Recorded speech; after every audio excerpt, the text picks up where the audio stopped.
formado en Favaloro con el gran Favaloro y bueno, y estás en el equipo de ECMO del Hospital El Cruce.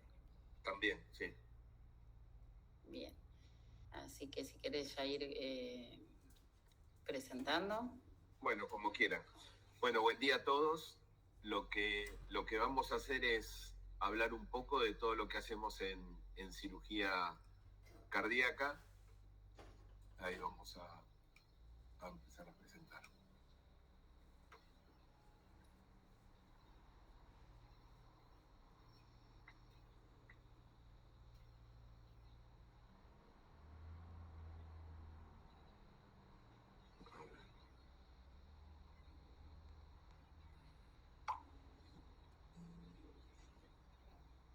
Ahí tendrían que estar viendo, no se ve en modo presentación, no sé por qué, pero bueno.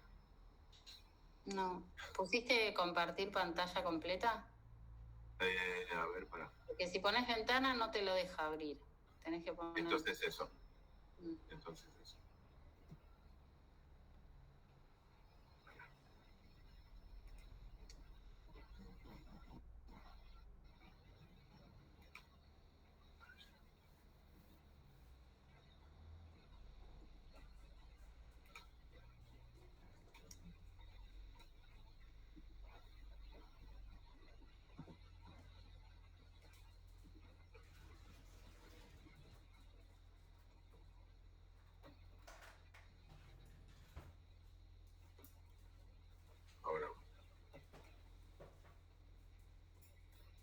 Ahora sí. Sí. Perfecto. Bueno, buen día a todos. Como dijo Lore, yo soy Norberto Blanco, coordino el servicio de cirugía cardíaca del Hospital El Cruce. Para los que no estén al tanto, el Hospital El Cruce es un hospital público, está en Florencio Varela, es un hospital de alta complejidad, donde todos los servicios lo único que hacemos es alta complejidad, no es un hospital abierto, que tenga una guardia abierta, sino es un hospital que en general los pacientes entran por derivación o porque son atendidos en el propio hospital en forma ambulatoria. Lo que vamos a ver ahora es un pequeño repaso anatómico que ustedes lo tienen mucho más claro que yo, todo eso. Vamos a comentar lo que es la circulación extracorpórea, que es lo que nos permite parar el corazón para poder operarlo. Hablar un poco de lo que es la cirugía de revascularización miocárdica o lo que la gente conoce comúnmente como bypass. Hablar algo de cirugía valvular, algo de patología de la aorta y por último un poquito de trasplante. Cualquier pregunta que tengan, háganla. No hay problema en interrumpir y charlamos. Norbert, antes que sigas, la barra de abajo pone ocultar, porque si no te tapa... Listo. Ay, bárbaro, gracias. Bueno, anatomía torácica. Esto lo tienen mucho más claro ustedes que nosotros. Nosotros trabajamos dentro del tórax, específicamente en el mediastino, donde está el corazón. Toda esta estructura tiene una estructura ósea, constituida obviamente en la cara anterior por el esternón, los cartílagos costales, las costillas que se articulan atrás en la columna vertebral. Y bueno, hay una serie de músculos, los músculos intercostales, el pectoral mayor, el pectoral menor, algunos músculos del abdomen que se insertan también en el tórax. Y todo esto y el diafragma obviamente que está por debajo, que hacen a toda la mecánica respiratoria muscular. En el mediastino nosotros tenemos el corazón y los grandes vasos, que es lo que conocemos como grandes vasos, la salida de la aorta, la arteria pulmonar y las venas cavas. Esto está dentro obviamente del pericardio, una membrana que recubre toda la estructura cardíaca y que lo separa de las pleuras donde están los pulmones. Si nosotros vemos un corte del tórax, vemos que el corazón está prácticamente en contacto con la parrilla costal y el esternón en el lado izquierdo. Y esto es como una imagen que ustedes ven en una tomografía en general. ¿Y por qué? Porque nosotros para acceder al mediastino, en el 90% de las cirugías accedemos por acá, por el esternón. Una vez que abrimos el esternón, lo separamos como para poder acceder al corazón y poder realizar las cirugías que hacemos. Y cuando nosotros estamos abriendo el esternón y separándolo, lo que hacemos es articular o separar las costillas. ¿Y las costillas dónde se articulan? Acá en la columna. Entonces muchas veces van a ver que los pacientes que están operados de cirugía cardíaca, muchas veces no les duele tanto el pecho o no tienen tantas molestias adelante, pero sí pueden llegar a tener molestias atrás, de acuerdo a cuánto hemos abierto o cuánto tiempo hemos tenido ese esternón abierto y ese separador tan abierto. El corazón es un músculo, es un músculo que funciona 24/7, que no para, esperemos que no pare, y que tiene dos cavidades, una cavidad izquierda y una cavidad derecha. Cavidad izquierda es el ventrículo izquierdo, cavidad derecha el ventrículo derecho. El ventrículo izquierdo es el que mayor masa muscular tiene. ¿Por qué? Porque es el que ejerce más fuerza para eyectar la sangre a toda la economía. Del ventrículo izquierdo pasa a la arteria aorta, donde se distribuye por todo el cuerpo, con lo cual necesita tener mucha fuerza para imprimir la presión que requiere la sangre sistémica. El ventrículo derecho, como ven, es una pared mucho más delgada. ¿Por qué? Porque maneja presiones mucho más bajas. El ventrículo derecho recibe a través de la aurícula derecha la sangre que viene por la vena cava superior y la vena cava inferior, que acá no se ve. Pasa por la aurícula derecha, de ahí pasa por el ventrículo derecho, y el ventrículo derecho la eyecta a la arteria pulmonar para que pase por los pulmones y se pueda oxigenar. Este circuito derecho siempre es un circuito de baja presión, con lo cual el músculo no es tan grueso, no tiene tanto espesor. ¿Y en qué va esto de tener espesor mayor o menor? En la irrigación. Tenemos más músculo y ese mayor espesor de músculo, esa mayor cantidad de músculo, necesita mayor cantidad de sangre. ¿Quiénes son los que les dan la sangre al corazón? Bueno, las dos arterias coronarias, la arteria coronaria izquierda y la arteria coronaria derecha. La arteria coronaria izquierda, que tiene un tronco que puede ser, depende la disposición anatómica de cada paciente, o más corto o más largo.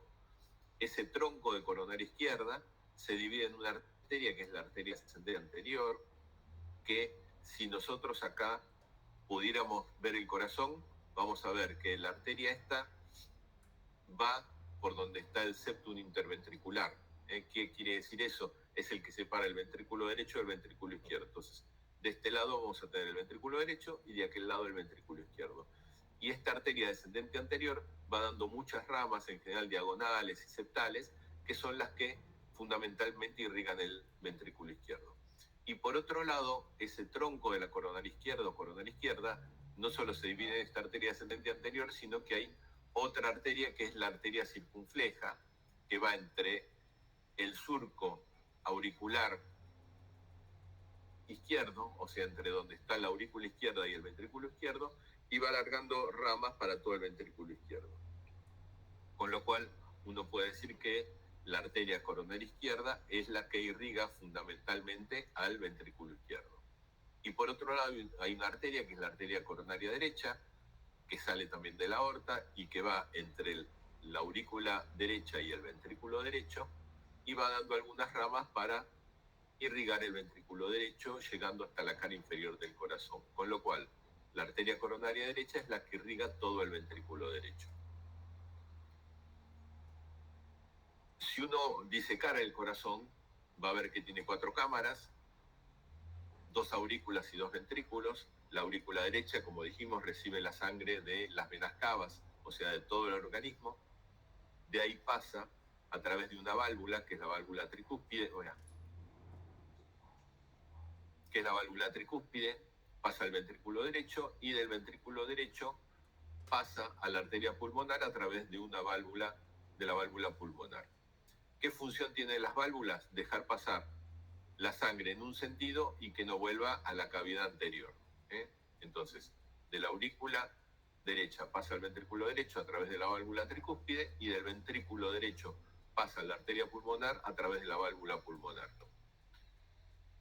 En general, en los adultos es poca la patología que vemos de las válvulas tricúspide y pulmonares. En general son resorte más de los que hacen pediatría o cirugía congénita, porque muchos de los defectos de estas válvulas vienen en forma congénita en los niños.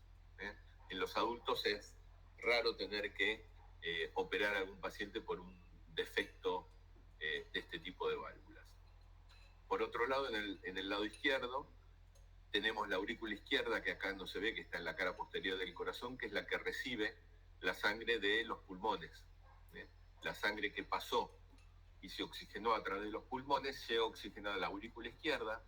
De la aurícula izquierda pasa al ventrículo izquierdo a través de una válvula, que es la válvula mitral. Llega al ventrículo izquierdo y el ventrículo izquierdo la eyecta a través de una válvula, que es la válvula aórtica, y de ahí pasa a la aorta, que es la arteria que distribuye toda la sangre en el corazón. Sí, como cirujanos de adultos, vemos frecuentemente patología tanto en la válvula mitral como en la válvula aórtica. Y como dijimos, el ventrículo izquierdo tiene una mayor masa muscular porque es el que hace más fuerza y eyecta la sangre para que pueda circular por toda la economía. Cuando hablamos de cirugía cardíaca y estamos hablando de adultos, en general, esta torta que yo puse acá es un poco la distribución que tenemos de qué es lo que se opera. Hoy en día, prácticamente la mitad de la cirugía cardíaca está pasando por la revascularización miocárdica, por la cirugía de bypass. Hay una arteria coronaria, como vimos, o la coronaria izquierda o la coronaria derecha, que tienen alguna lesión, están tapadas y se les hace un bypass. Un 30% de los pacientes en general tienen patología de las válvulas. Como dijimos, la gran cantidad de pacientes que vemos nosotros son las válvulas del lado izquierdo. Quiere decir, o la válvula mitral o la válvula aórtica es la que tiene algún problema, y sobre esas son las válvulas que vamos a hacer algún tipo de cirugía. Un 10% más o menos de los pacientes tienen patología combinada. ¿Qué quiere decir eso? Que tienen patología valvular y patología coronaria. Entonces hay que hacerle por ahí algún bypass y cambiarle una válvula, o hacerle varios bypass y cambiarle una válvula. Entonces, más o menos un 10% de los pacientes tienen ese tipo de cirugías combinadas. Un 5% de los pacientes tienen algún problema en la aorta, donde tenemos que resolvérselo. La aorta se puede cambiar, ya vamos a ver algo de eso. Se le pone una prótesis para resolver el problema que tiene, que en general son las dilataciones de la aorta. La aorta pierde su tamaño, aumenta su tamaño y se puede romper. Entonces uno tiene que actuar reemplazando ese segmento que está más agrandado. Y otro 5% de la cirugía cardíaca hoy en día corresponde a trasplante u otro tipo de cirugía menos frecuente, como pueden ser tumores cardíacos, que es verdaderamente un número muy chico, pero existen también. Con lo cual, hoy en día la mitad más o menos de la cirugía cardíaca es bypass, y un 30-40% corresponde a la patología de las válvulas. Esto está cambiando continuamente. ¿Por qué? Porque la cirugía de bypass, en la medida que los procedimientos hemodinámicos, los procedimientos hemodinámicos son aquellos que hacen los cardiólogos intervencionistas en una sala con rayos, donde pasan un catéter, llegan a las arterias coronarias y a través de un stent pueden dilatar las lesiones que tengan las coronarias. Entonces, en la medida que eso ha ido desarrollándose, mejoraron todos los materiales, mejoraron los stents, cada vez se están empezando a operar menos pacientes. Y por otro lado, si bien nosotros acá estamos hablando de cirugía cardíaca a cielo abierto, hoy en día también por hemodinamia se pueden poner válvulas aórticas, ya desde hace unos cuantos años. Entonces, en pacientes que tienen un riesgo muy alto para la cirugía, hoy en día se le puede dar la solución de reemplazar una válvula en forma percutánea sin tener que operarlo. Con lo cual, estos números que vemos acá es probable que dentro de unos años sigan variando y por ahí haya menos de uno y más de otros.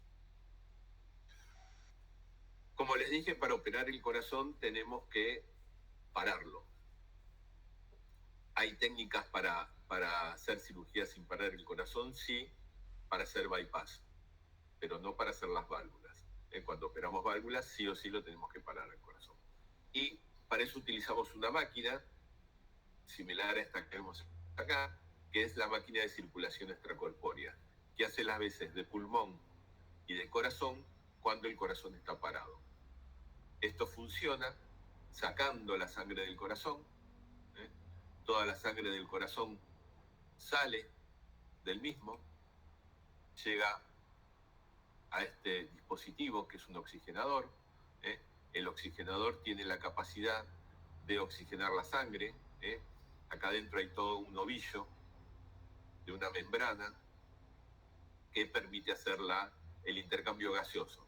Esto se conecta también con oxígeno y la sangre se pasa en este reservorio, pasa por la membrana, se oxigena y a través de unos rodillos, unas máquinas, vuelve al paciente en forma oxigenada. Eso nos permite que el corazón y los pulmones estén parados y los órganos se estén oxigenando a través de todo este dispositivo.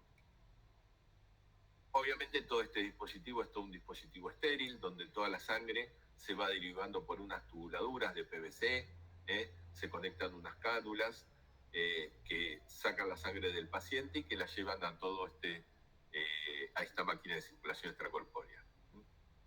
Acá estamos viendo, esta es una imagen del corazón, acá están los pies y acá estaría la cabeza, acá está la aorta y acá se está poniendo una cánula, que acá se ve un poquito mejor, que es la que va a reintroducir, acá se ve en esquema, que es la que va a reintroducir la sangre oxigenada ya en el paciente. Y la sangre venosa, ¿de dónde se saca? Y de la aurícula derecha de las cavas. Acá estamos viendo, acá estarían los pies del paciente y acá la cabeza, acá vemos esa cánula que va a traer la sangre oxigenada a la arteria aorta y acá vemos una cánula que está colocada en la aurícula derecha, acá está el esquema, y que es la que va a sacar la sangre del paciente, llevarla a toda la máquina de circulación extracorpórea y devolverla oxigenada por esta cánula. Acá vemos cómo está esa cánula venosa que la saca, la cánula arterial y otra cánula más chiquita que es la que permite pasar una sustancia para que el corazón pueda pararse. Vamos a hablar un poco de lo que es la revascularización miocárdica y el bypass. Si tienen preguntas, háganlas, ningún problema en interrumpir. Bueno, nosotros en Argentina en general tenemos noticias o idea de lo que es el bypass por Favaloro. Favaloro en el año 67 realizó los primeros bypass que los pudo publicar y los pacientes anduvieron bien, pero históricamente hubo otros cirujanos, Götz, Colesov y Saviston, que ya habían empezado a hacer bypass, pero no tuvieron por ahí la suerte de Favaloro porque los pacientes no anduvieron tan bien, pero siempre en la década del 60, piensen que la cirugía cardíaca es una de las especialidades que menos desarrollo ha tenido a lo largo del tiempo, o mejor dicho, es una de las últimas especialidades médicas que empezó allá por la década del 50 y sobre todo con pediatría, con la cirugía de los chiquitos. Y paulatinamente se fue desarrollando, en la década del 60 empieza a tener más auge, y ahí un poco por eso se ve este desarrollo que hubo muchos cirujanos que ya en la década del 60 empezaron a tratar de ver cómo podían tratar la enfermedad de las arterias coronarias. Y Favaloro tuvo la suerte de que los primeros pacientes que empezó a hacer allá por la década del 60 en la Cleveland Clinic anduvieron bien. Y ahí fue que publicó un libro que fue Tratamiento quirúrgico de la enfermedad coronaria arteriosclerótica. Entonces, a partir de acá, surge un poco lo que seguimos haciendo hoy en día de la cirugía del bypass. Es lo que se describió en este libro, con pocos cambios, es lo que se sigue haciendo hoy en día en todo el mundo.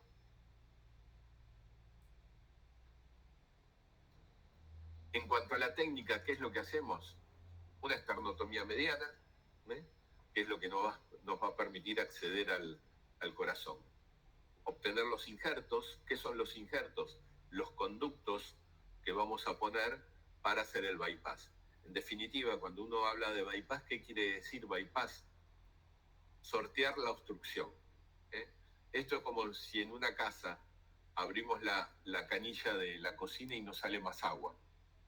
En vez de picar toda la pared y cambiar el caño que está en la pared, agarramos y del tanque de agua traemos otro caño por afuera que conecta la canilla. Y cuando abramos la canilla va a salir agua. Eso sería un bypass. Esto mismo es lo que hacemos en la cirugía coronaria. Cuando una arteria coronaria está tapada, en vez de abrirla donde está tapada, lo que hacemos es llevarle sangre más distal de donde está esa obstrucción. Y para eso usamos los injertos, que ya vamos a ver qué es lo que usamos. Que pueden ser venosos esos injertos con vena safena, arteriales, que pueden ser mamaria interna, radial, gastroepicroica, epigástrica. Ahora después eso vamos a profundizar. Se hace una heparinización sistémica, ¿por qué?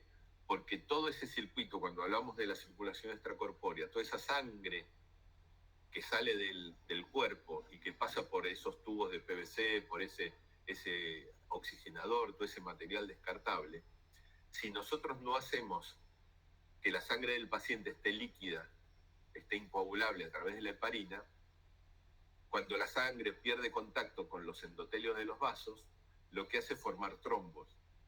Entonces, si nosotros no lo anticoagulamos con heparina, toda esa sangre, al cabo de menos de un minuto, se empieza a trombosar en todos esos plásticos y hacemos mucho daño al paciente y se puede morir.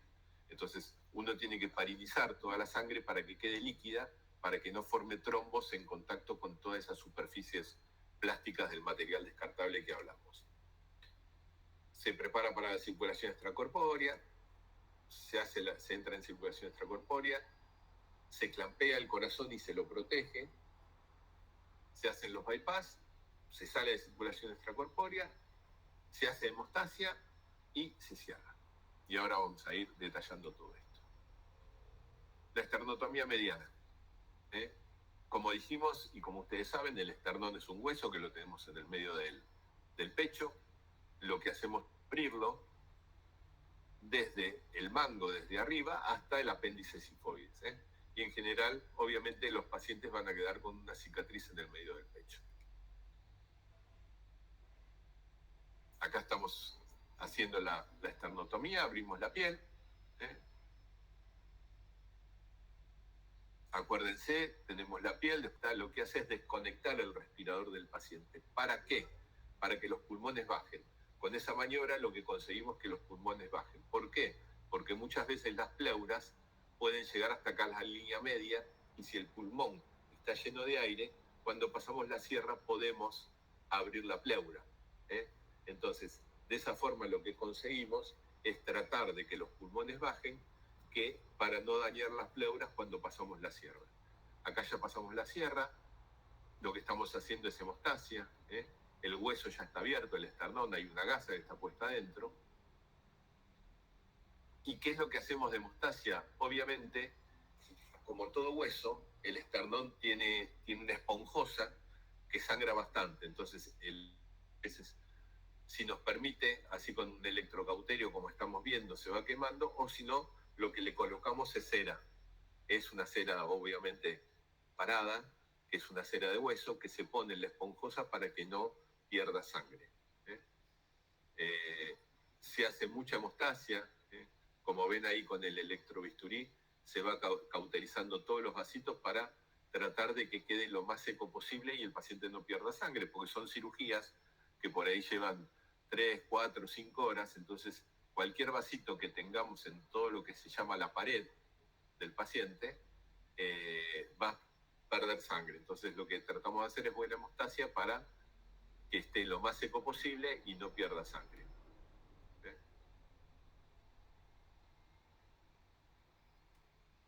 Una vez que ya tenemos todo esto, lo que vamos a hacer, como dijimos antes, es obtener los conductos para hacer los bypass. Ahí se sigue haciendo hemostasia del otro borde del esternón. Acá no vemos nada del interior del mediastino, pues está la gasa, pero si la sacáramos, estaríamos ya en contacto con el pericardio. Obtener los injertos venosos y arteriales. Dentro del tórax, y más o menos a 2 centímetros del esternón, en ambos lados, hay una arteria que viene de la arteria subclavia, que es la arteria mamaria interna. Que acá la ven que ya está empezando a disecarse, acá está toda disecada, nosotros tenemos la subclavia acá, para acá viene el tórax. Esta mamaria interna sigue por el abdomen y irriga los músculos rectos después, como arteria epigástrica. Entonces, la arteria mamaria, que acá está ya seccionada en su extremo distal, es la arteria que en general más se usa. ¿Más se usa para qué? Para hacer el bypass. Esto directamente se conecta distal a la obstrucción que tiene la arteria coronaria. Hoy hay muchas variantes, también se puede sacar la arteria mamaria del lado derecho, se conecta con la del lado izquierdo y con eso se siguen haciendo los bypass.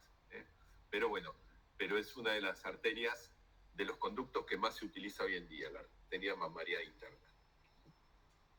¿Qué otro conducto se utiliza? La vena safena.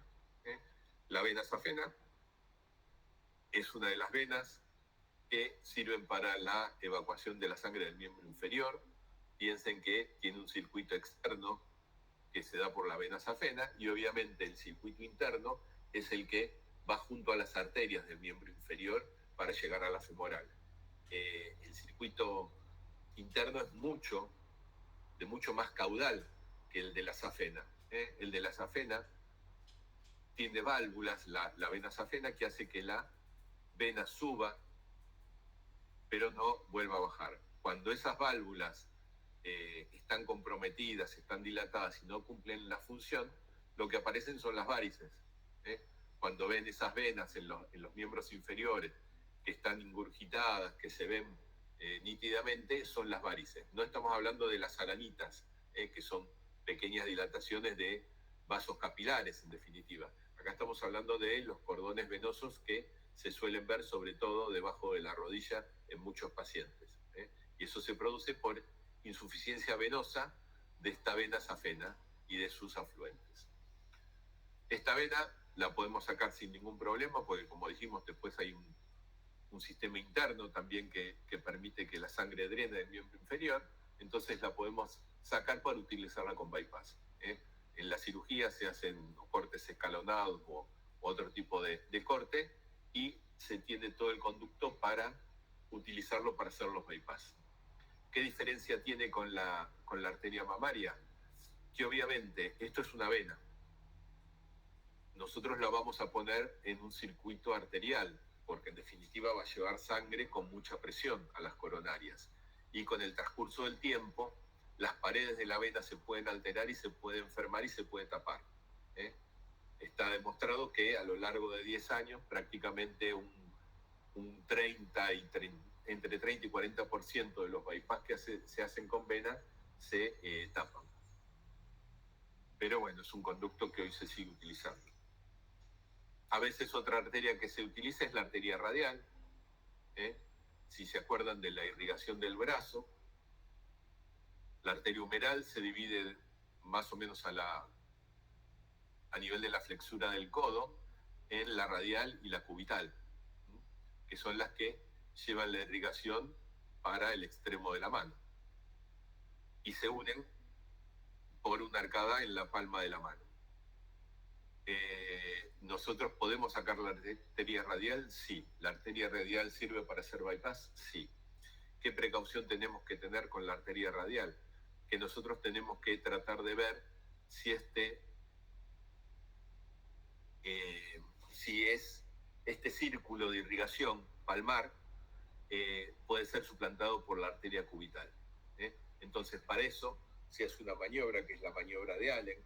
Uno le comprime tanto la arteria radial como la arteria cubital. Le dice al paciente, esto se hace con el paciente despierto, obviamente, se comprime con las manos la arteria cubital y la arteria radial. Le decimos al paciente que abre y cierre la mano.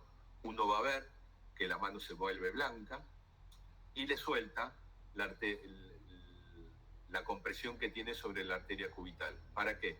Para ver si se llena de rosado toda la mano.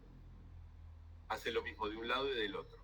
Si uno ve que al soltar la arteria cubital se llena toda la mano, se vuelve rosada, bueno, quiere decir que la cubital puede responder y puede irrigar toda la mano. Ahora, si cuando soltamos la cubital no se llena lo que se llama la eminencia tenar o el pulgar, no se pone colorado, quiere decir que la sangre no le llega. Y en este paciente, si nosotros le sacamos la arteria radial, puede llegar a tener problemas de isquemia del pulgar y de la eminencia tenar. Con lo cual en ese paciente lo aconsejable sería no hacer nada. ¿Son pocos los pacientes que pasa esto? Sí, pero uno tiene que tener cuidado, no solo para sacar esta arteria, sino muchas veces cuando utiliza un catéter en la arteria radial. Yo por sacar la arteria radial nunca vi ningún problema en la mano de ningún paciente, pero sí en varios pacientes he visto que por poner un catéter para medir la presión de la arteria radial han tenido después que tener amputado el pulgar o tener amputada media mano. ¿Por qué? Porque por ahí pasó aire o por ahí hubo alguna medicación que en forma errónea se pasó por ese catéter o algo, o el paciente estaba con mucho vasopresor y tenía un catéter acá. Entonces, eso sí he visto que tuvieron problemas de isquemia en este sector de la mano.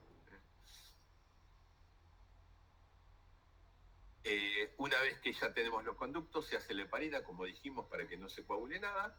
Se ponen las cánulas, como vimos en la aorta, en la aurícula derecha, para conectarlo en circulación extracorpórea, y se entra en circulación extracorpórea.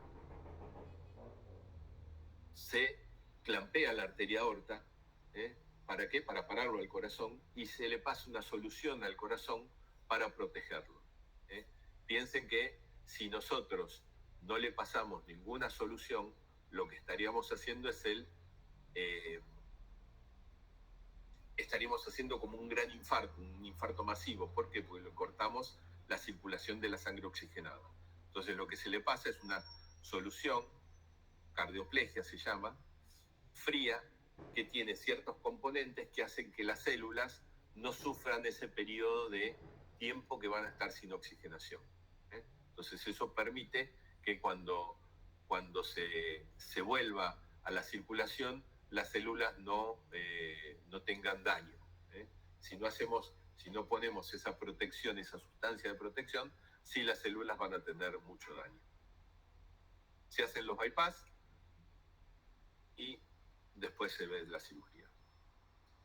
Acá lo que tenemos, todavía el corazón está latiendo, como lo ven ahí abajo. Se están terminando de poner las cánulas, ya tiene la cánula arterial, la cánula venosa, y esta cánula es por donde se va a pasar esa solución para proteger el corazón. En el fondo ven que los pulmones están expulsionando todavía. Acá están los pulmones, el corazón está latiendo.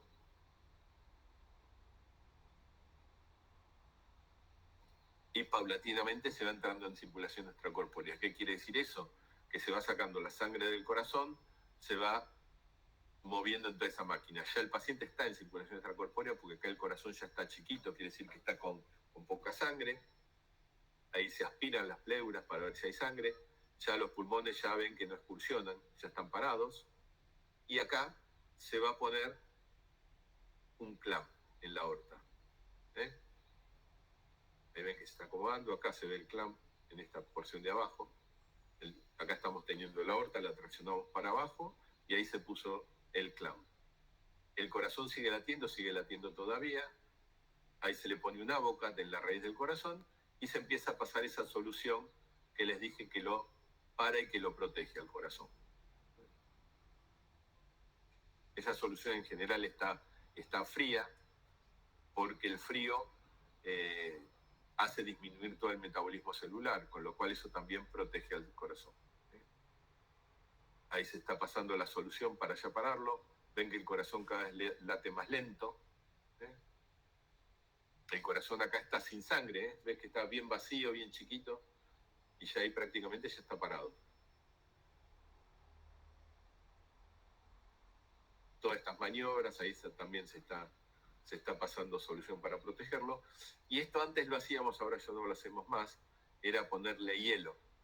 Por eso que les decía, para bajar un poco todo el metabolismo celular a través del frío, para que las células consumieran menos oxígeno.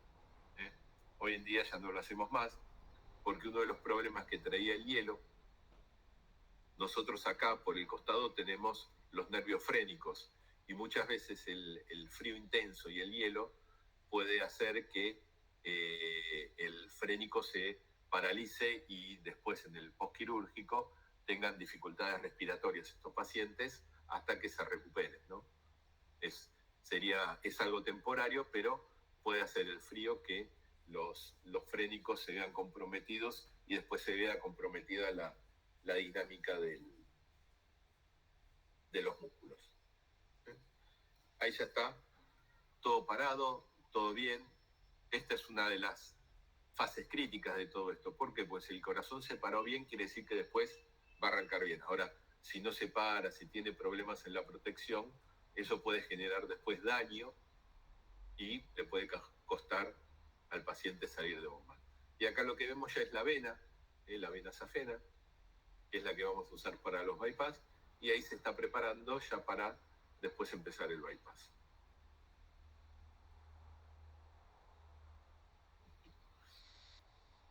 Bueno, los bypass se utilizan, nosotros para hacer los bypass utilizamos hilos muy finitos, utilizamos lupas, tenemos unos lentes que tienen unas lupas de aumento que aumentan entre 3 y 4 veces lo que estamos viendo. ¿Por qué? Porque el hilo es muy finito, y piensen que las coronarias son arterias que tienen por ahí 2 milímetros o 1,5 milímetros, con lo cual uno tiene que ser lo más preciso posible. Entonces por eso se usan lentes con lupas de aumento, con un hilo muy finito. Se van haciendo las anastomosis distal a donde está la lesión en la coronaria. Si es la arteria mamaria, se hace directamente distal. Si es una vena, se hace distal a donde está la obstrucción en la coronaria, y la parte proximal de la vena se coloca en la aorta, que es de donde va a salir la sangre. Acá ven bypass venosos, acá ven bypass de la mamaria. Acá ven algunos, estas no son videos, son fotos. Acá está la arteria mamaria, esta es la arteria ascendente anterior, ahí está hecho el bypass. Acá hay una vena que está haciendo el bypass a la coronaria derecha, acá está la aorta, la coronaria derecha la está para allá atrás, y acá hay un bypass que está a la arteria circunfleja. Acá se ven también las venas que se utilizaron para hacer el bypass. Y acá también se está haciendo el bypass. Esta es la arteria mamaria, y acá está la arteria ascendente anterior, y ahí se está cosiendo para hacer el bypass. Una vez que se hicieron los bypass, se sale de circulación extracorpórea, se revierte la heparina con una solución que es protamina, se llama, y se procede al cierre de todo el esternón y todo el paciente. Acá estamos terminando de hacer los bypass.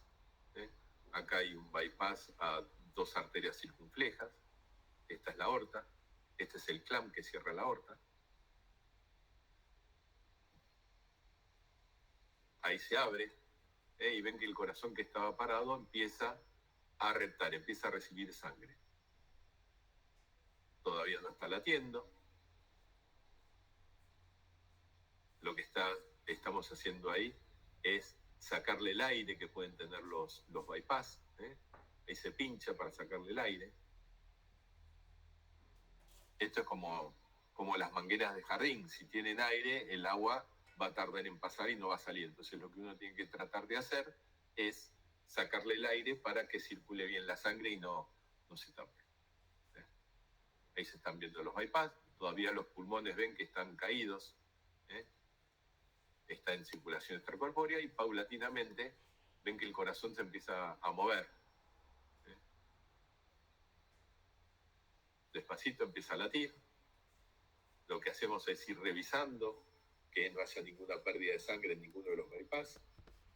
El corazón paulatinamente va moviendo.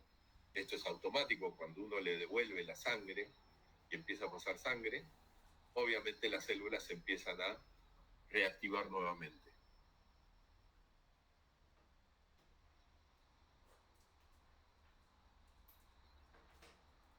Todos estos gestos y estas maniobras que hacemos es para hacer hemostasis y que no pierda nada. Ahí los pulmones ya están empezando a ventilarse. Ven que están empezando a subir. Y en la medida que el corazón cada vez late más, que acá lo vemos que late mucho más, se para la circulación, ahí ya se salió de circulación extracorpórea,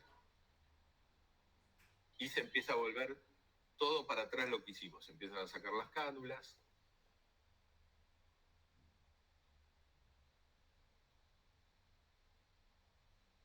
Ven que distinto se ve el corazón cuando está lleno de sangre que cuando lo vimos, cuando estábamos entrando hoy en uno de los primeros videitos que se veía todo vacío, todo chiquito. Bueno, esto es porque ya el corazón está teniendo sangre y está enviando la sangre a todo el cuerpo. Ya los pulmones obviamente están moviéndose porque ya está fuera de circulación. Acá el paciente ya está como en una condición normal, y los bypass están funcionando.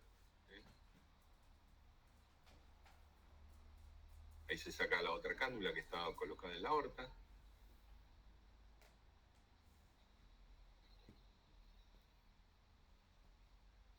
Una de las complicaciones que puede haber en la cirugía cardíaca es el sangrado postquirúrgico.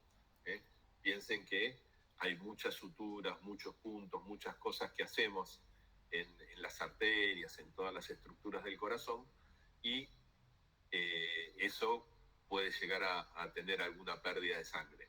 Y por otro lado, como dijimos que hay que hacer que la sangre esté más líquida, puede ser que la coagulación esté alterada y eso favorezca también los sangrados después de esta cirugía. Entonces ahí ya está decanulado, o sea, es toda la hemostasia. Ahí ya avanzamos, hicimos la hemostasia y lo que estamos haciendo es cerrando el esternón. El esternón que habíamos abierto al inicio, ahora lo estamos cerrando. ¿Con qué se cierra? Con alambres. Es acero quirúrgico, en definitiva, lo que se utiliza. El acero quirúrgico es inerte totalmente, no se saca. Nosotros cerramos el esternón del paciente con este acero quirúrgico y en el 99% de los pacientes esto va a quedar para siempre con el paciente, salvo que tenga algún problema el paciente y haya que sacarlo o algún tipo de infección. Pero si no, en general no tiene ningún rechazo el alambre, ni tampoco ningún problema.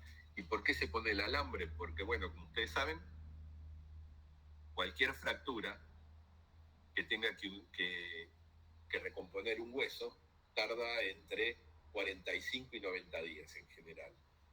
Acá, en definitiva, lo que nosotros hicimos con la apertura es generar una fractura del esternón en la mitad. Como no le podemos poner una inmovilización externa a este paciente, lo que uno le coloca son estos alambres. En general nosotros los colocamos en X, los alambres, porque cuando se cierre queda una X. Y este alambre le sirve de tutor para que este hueso esternal se vuelva a solidificar. ¿Ven? Ahí se están uniendo esos alambres.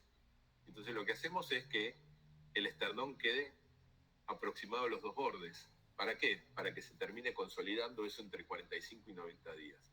Con lo cual, una recomendación muy importante que le hacemos a los pacientes que operamos es que no hagan ningún esfuerzo de llevar los brazos para atrás o para arriba, que hacen que haga fuerza el esternón para abrirse.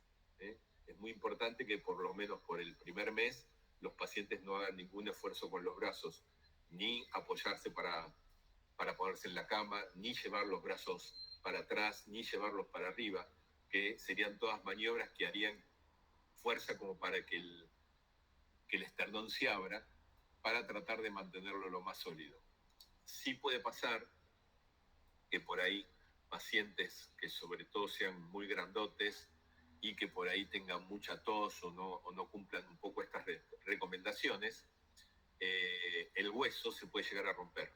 Entonces el alambre es raro que se rompa, puede pasar, pero sí que se rompa el hueso, y entonces se suelta y uno en ese caso va a tener que volver o usar otra técnica para poder cerrarlo. Hay algunas placas también que se usan, placas con tornillos que se pueden usar para cerrar el hueso, pero por cuestiones de costo, lo que más se usa hoy en día en casi todos lados es esto, son los alambres que hacen que el hueso quede aproximado y permita después que se pueda solidificar. Ahí está la misma. Ahí está. Vimos un poco lo que era el bypass, ahora vamos a ver lo que son los reemplazos valvulares. Pregunten lo que quieran, porque hablar así muchas veces ensunda la sensación que el resto se duerme, pero bueno, espero que estén atentos. No, estamos. Estamos atentos, muy interesante, doctor. Bueno, esto es un poco lo que vimos hoy, de las cavidades del corazón, las válvulas cardíacas, del lado derecho, la aurícula derecha con el ventrículo, la válvula tricúspide, válvula pulmonar que sale del ventrículo derecho para la aorta, y como dijimos, aurícula izquierda, ventrículo izquierdo, válvula mitral, y entre el ventrículo izquierdo y la aorta, la válvula aórtica. Sobre todo nosotros, los adultos, este es el sector que más trabajamos, válvula mitral y válvula aórtica. ¿Cuáles son las patologías que en general hay en las válvulas cardíacas? La insuficiencia y la estenosis. ¿Qué quiere decir la insuficiencia? Que la válvula, que tendría que cerrar en general en forma así hermética, esto es como si fuera una válvula aórtica que tiene 3 partes, como si fuera el símbolo de Mercedes-Benz, esto habitualmente deja pasar, se abre porque la sangre vendría de atrás hacia nosotros y después se cerraría para no dejar pasar la sangre para atrás. Muchas veces pasa esto, que la válvula queda abierta o alguno de los velos de la válvula se enferma y la sangre pasa para un lado y pasa para el otro, con lo cual no cumple su función. Esto sería la insuficiencia. Y la estenosis es cuando la válvula se empieza a calcificar y a cerrar y no permite la apertura para pasar la sangre. Acá vemos una válvula aórtica que está totalmente calcificada y acá una válvula mitral. Las insuficiencias, ¿dónde se ven? Bueno, puede haber insuficiencias congénitas, que esas no las vemos nosotros, pero muchas veces se ve las insuficiencias o por algún tipo de infección que surge en las válvulas y que las válvulas se deterioren por la infección, o alguna condición genética del paciente que a lo largo del tiempo, por ahí de chicos no se manifiesta, pero sí de grande, que tengan una insuficiencia en la válvula. Y las estenosis, ¿dónde pasan? Sobre todo pasan en la gente mayor. A medida que vamos creciendo, que vamos teniendo más años, se pueden ir calcificando las válvulas, tanto la válvula aórtica como la válvula mitral, o gente que ha tenido, por ejemplo, fiebre reumática. Cada vez hay menos, pero todavía puede existir gente que a través de la fiebre reumática, que es una infección que ataca las válvulas y que desarrolla después una calcificación en las válvulas. Entonces, ¿cuándo actuamos sobre las válvulas? Cuando hay insuficiencia o cuando hay estenosis. ¿Y esto qué son? Estos son distintos tipos de válvulas cardíacas mecánicas. Estas prácticamente no se usan.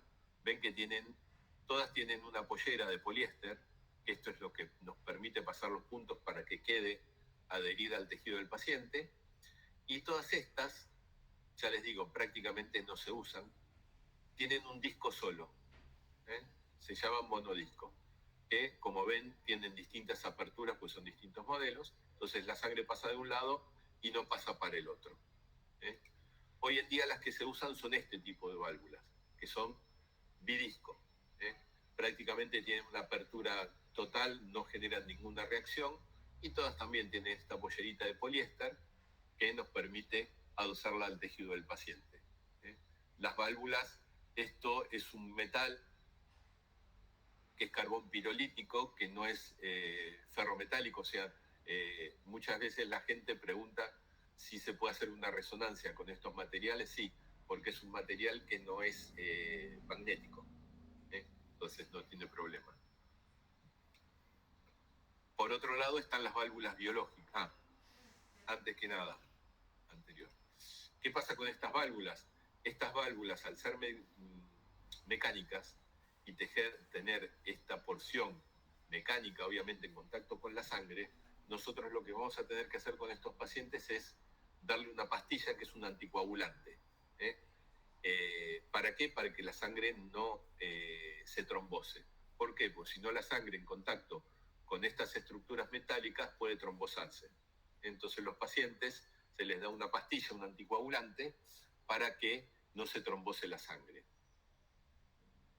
¿Qué beneficio tiene esta válvula? Que es dura de por vida. O sea, el paciente se va a morir y la válvula va a estar funcionando perfectamente, o sea, no se va a morir por eso. Pero la contra es que tiene que tomar ese anticoagulante, con lo cual el paciente, si es un paciente joven, por ahí va a tener que dejar de hacer deportes de contacto. Si tiene algún corte o alguna lastimadura, le va a costar mucho más hacer que la sangre pare.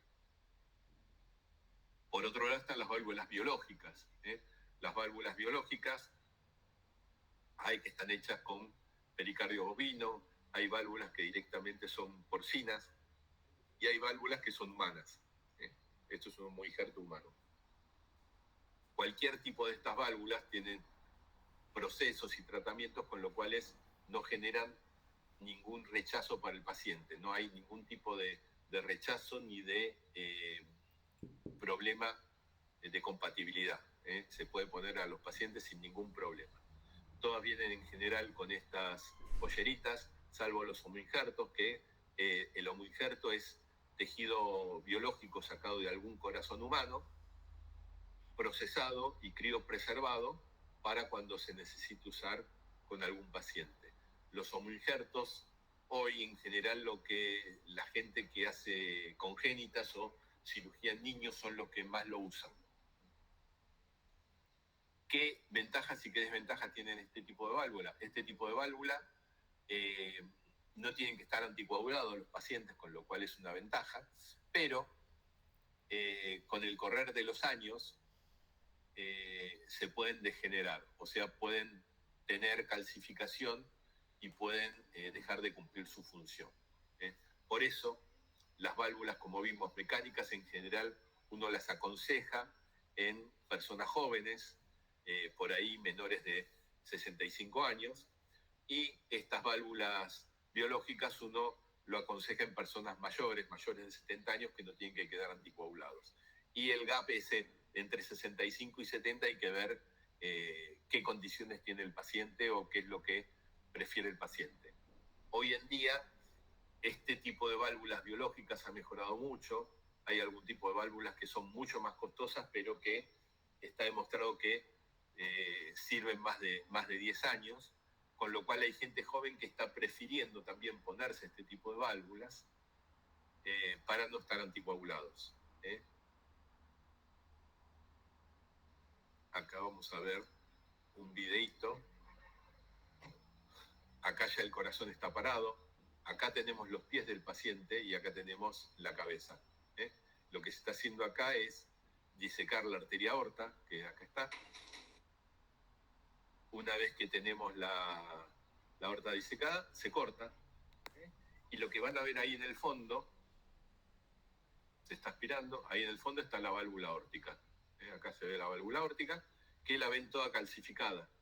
Esto habitualmente, la válvula aórtica se ve, como vimos, como el Mercedes-Benz, con 3 porciones bien diferenciadas que se pueden mover y abrir. Y esto está totalmente calcificado, tan calcificado está que cuesta agarrarlo con la pinza. Créanme, esto se hace hueso prácticamente en muchos pacientes. Entonces, se va sacando. Muchas veces es muy dificultoso sacar esto, ¿ven? Se saca con tijera, con bisturí. Uno tiene que tener la precaución de que todos los segmentos que vayan cayendo o las cosas que vayan cayendo, aspirarlas. ¿Por qué? Porque cualquier elemento, por acá circula la sangre, entonces si queda un fragmento que se desprenda un pedacito de calcio, puede embolizar a cualquier parte del cuerpo. Entonces uno tiene que ser muy, muy meticuloso con todo. Ahí lo que se hizo es medir el número de válvula que se va a poner, se pasan los puntos por lo que es el anillo, donde se va a colocar la válvula. Acá ya la válvula nativa ya se sacó toda, obviamente, ¿ven? Ya quedó.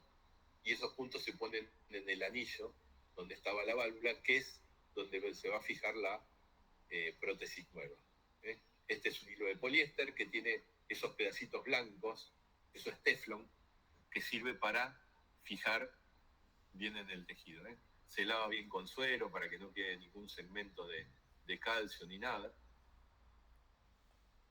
Y los otros extremos del hilo, ¿ven? Se van poniendo en la válvula. Como les dije, esa pollera de poliéster es la que sirve para fijar esa válvula. Ahí la válvula se fijó y uno va atando todos esos hilitos para que la válvula quede fija. Una vez que están todos, se corta. Se cortan todos los hilos. Se chequea que todo está bien. Ya la válvula ahí está reimplantada, el reemplazo. Y lo que se hace es cerrar toda la aorta con esa sutura.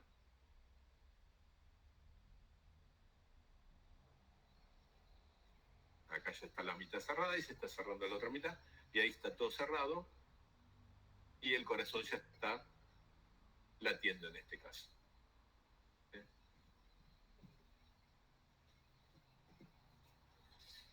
Cirugía de la aorta.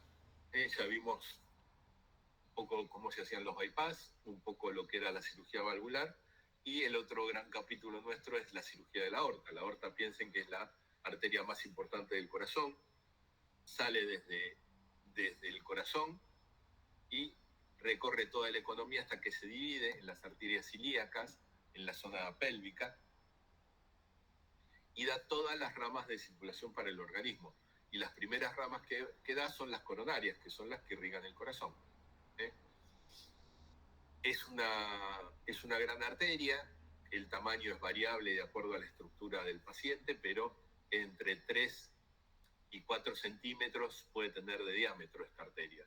Y como todas las arterias, tiene varias capas. Tiene una adventicia, que es la que va por afuera, por donde va la irrigación, van los nervios sensitivos que tiene, y tiene 2 capas musculares en distintos sentidos, y una íntima, que es la que está en contacto con la sangre.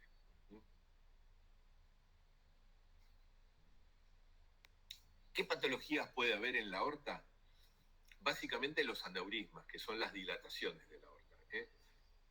Si cualquiera de ustedes ve estas placas de tórax, dice, bueno, este paciente tiene algo. Acá lo que vemos es que hay un mediastino ensanchado. Y acá también algo vemos acá que tiene el paciente, o la paciente. Entonces, ¿esto llama la atención? Sí llama la atención. Entonces, implica tener que estudiar este tipo de pacientes. ¿Por qué? Porque por ahí en un control salió esto, o por ahí tuvo algún síntoma, ¿no? Pero fíjense que muchas veces en radiografías de tórax uno puede llegar a ver alteraciones de la aorta, sí. Acuérdense siempre que en la radiografía de tórax lo que estamos viendo acá es el botón aórtico, que es donde pega la curva la aorta a través del callado. Entonces, y acá lo que estamos viendo sería una dilatación de la aorta. Obviamente esto lo sabemos después de realizar otros estudios, ¿no? Pero bueno, muchas veces fíjense en las radiografías que un mediastino ensanchado puede corresponder a una patología de los grandes vasos. Este es todo el caso de un paciente que tenía una disección de la aorta. La disección de la aorta es una ruptura de una de las paredes de la aorta. Como dijimos, la aorta tiene esa capa muscular que dijimos recién, y lo que pasa acá, se rompe la adventicia, la sangre sale por fuera del interior de la aorta y empieza a romper esa capa muscular de la aorta. La disección de la aorta es una enfermedad que puede ser mortal. Muchos pacientes fallecen en forma muy rápida con todo esto, y muchos pacientes por ahí llegan a algún centro como el nuestro de alta complejidad y poder ser tratados o por cirugía o por hemodinamia de acuerdo a qué problema tengan. Pero ven esta placa, acá hay algo. Y este algo que era, es esto. Esto es la aorta. Como yo les dije, la aorta habitualmente entre 3 y 4 centímetros, esto tiene más de 6. Y además está rota, porque esto tiene contraste, y acá no hay contraste y es pared de la aorta, y si ven en la aorta descendente, ven que hay dos luces, como si fuera un caño de escopeta doble, porque acá está separada parte de la capa muscular esa que dijimos de la arteria. Entonces esto es una disección de aorta. Acá vemos otros cortes donde se ve ese enorme aneurisma de aorta ascendente. Este es otro paciente que también tiene una ruptura, una disección de la aorta sobre una aorta que ya estaba dilatada. Acá se hizo la reconstrucción tomográfica y se puede ver bien esta línea, que es la línea de la ruptura. Vemos en la tomografía, a ver, vamos, anterior. Vemos en la tomografía que si se fijan bien acá hay una línea. Esa línea es lo que se llama flap de disección, que es esa parte que rompió de la capa media, entonces la sangre empieza a correr por los dos lados, de un lado y del otro. Y esto, si se rompe hacia el pericardio, lo puede matar al paciente, o muchas veces se rompe a la pleura y produce un hemotórax. Esta es la reconstrucción de esta tomografía, con lo cual, como se ve, tiene esta dilatación y tiene la disección, la ruptura.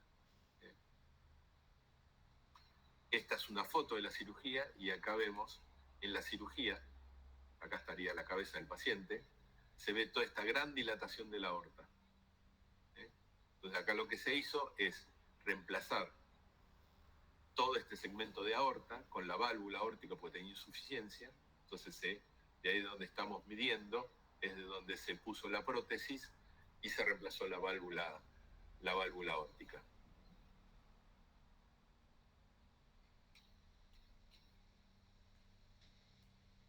Por último, hablar algo del trasplante cardíaco. Trasplante cardíaco obviamente es cambiar el corazón. El corazón puede tener muchas patologías que hacen que se deteriore y que no tengamos ninguna otra solución más que cambiarlo. Hoy en día sigue siendo un problema la obtención de los donantes en todo tipo de trasplante, pero los corazones y los pulmones cuesta mucho. Por ahí el futuro va a ser los xenotrasplantes o desarrollar con ingeniería genética corazones autólogos, no lo sé que hay mucho trabajo de eso que se está haciendo hoy en día, pero hoy en día es el trasplante que, como les digo, cada vez cuesta más tener donantes. Estas son estadísticas al día de hoy, de Incucay. Trasplantes que se hicieron de corazón desde el 1 de enero hasta hoy, 8 de agosto, 80 corazones se trasplantaron en Argentina. Pulmones se hicieron 7 pulmones derecho, 5 bilaterales y 2 izquierdos, y un riñón. ¿Por qué? Porque se ve que uno de los corazones salió cardiorrenal. Por eso está considerado acá y no dentro de riñón. Pero si bien el número, piensen que hace 2 o 3 años, en todo el año se habían hecho 57 trasplantes y hoy, todavía faltando unos cuantos meses, llevamos 80, el número está creciendo, pero todavía no es suficiente. En lista de espera para trasplante, ayer había en emergencia cardíaca, había 5 pacientes. Nosotros ayer en el hospital tuvimos un trasplante de una urgencia, pero todavía nos quedan 2 pacientes que están en urgencia de trasplante y hay varios pacientes que están en electivo, se llama. ¿Cómo se determina cuando hay un órgano qué es lo que se tiene en cuenta? Lo que se tiene en cuenta es cómo está en la lista. En la lista están las emergencias, las urgencias y los selectivos. ¿Y en base a qué está hecha esa lista? En base a la gravedad del paciente.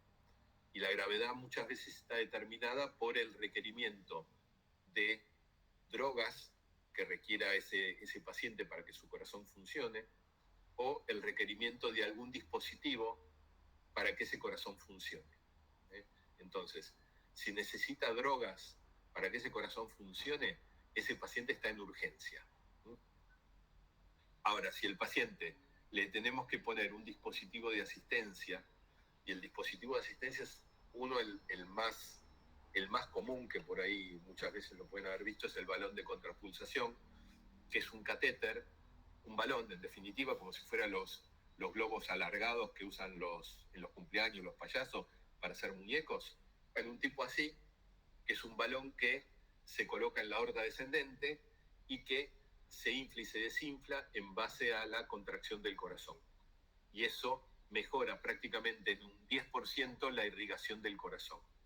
Ese sería el dispositivo más simple de colocar, y si uno se lo coloca a un paciente que está en lista de trasplante, el paciente ese sube a la categoría de emergencia, pero sería una emergencia tipo B. Ahora, si ese paciente lo conecta con un ECMO, que ahora después yo les voy a contar qué es el ECMO, que es como si fuera una circulación extracorpórea que tiene el paciente, ese paciente queda en emergencia tipo A. Entonces tenemos emergencia tipo A, emergencia tipo B, urgencias y electivos. Urgencias, obviamente, los pacientes, como les dije, están internados y están con medicación que ese corazón les haga funcionar. Cuando surge un corazón, lo primero que se tiene en consideración en todo el país, es el corazón salió en Ushuaia, en La Quiaca, en cualquier lugar, pero hay un paciente que está en emergencia, ese es el primero que tiene prioridad, el primero que se ofrece. Pero hay que tener varias consideraciones más. Primero, que sea el grupo y factor sanguíneo compatible con ese paciente. Segundo, que sea la antropometría compatible con ese paciente. ¿Por qué? Porque yo no puedo poner un corazón de una persona que pesa 50 kilos en un receptor que yo tengo que pese 80. Como mínimo le tengo que poner por el mismo peso, y si es mayor peso el del donante, mucho mejor. Entonces, cuando surge un corazón, primero se les ofrece a las emergencias, siempre y cuando tengan las condiciones como para poder aceptarlo. Y las emergencias son nacionales. ¿Qué quiere decir eso? No hay jurisdicción. O sea, el primero que tiene en cualquier lugar del país un paciente en emergencia es al primero que se le ofrece. Ahora, si ninguno que esté en emergencia puede aceptar ese corazón, entonces empiezan las urgencias. Se baja al nivel de urgencia, y el nivel de urgencia, o mejor dicho, quienes tenemos pacientes en urgencias, ya se ofrece por localidad. Cada provincia tiene un ente regulador. El INCUCAI es a nivel nacional. En provincia de Buenos Aires tenemos CUCAIBA. Entonces, si hay un corazón que está dentro de la provincia de Buenos Aires, que se ofreció para alguna emergencia en todo el país, ninguno la aceptó porque no macheaba con ninguno de los receptores, CUCAIBA nos lo ofrece a nosotros como centro que estamos en provincia. Si nosotros tenemos algún paciente en urgencia que machea con ese donante, lo aceptamos y lo trasplantamos. Y si no machea, entonces CUCAIBA se encarga de, a través de INCUCAI, ofrecerlo para otros centros.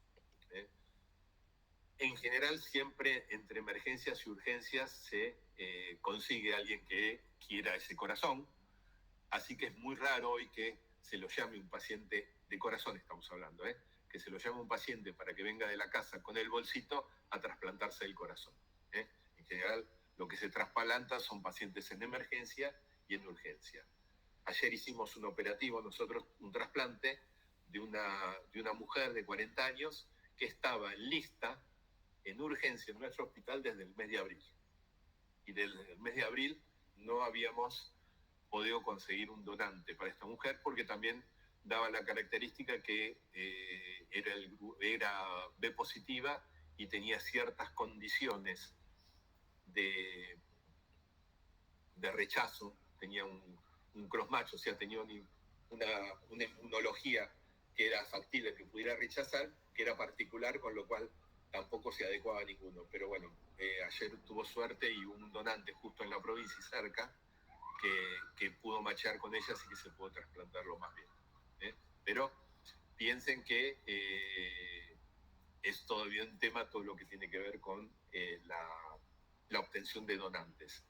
Lo que está viendo, y cada vez va a haber más, lo que se conoce como donantes en parada cardíaca. Hoy los donantes, la gran mayoría, se da por criterio de muerte cerebral. Un paciente que ya no tiene, que está en muerte cerebral, es el que se habla con la familia y se genera el proceso de donación. Se está empezando a ver que pacientes que no tienen muerte cerebral, pero que no tienen posibilidades de recupero, porque ya tienen un daño neurológico muy grande, o por, como nos pasó en alguna vez, por voluntad del paciente, que no quería que lo recuperaran después de varios paros cardíacos, entonces se están obteniendo órganos en parada cardíaca.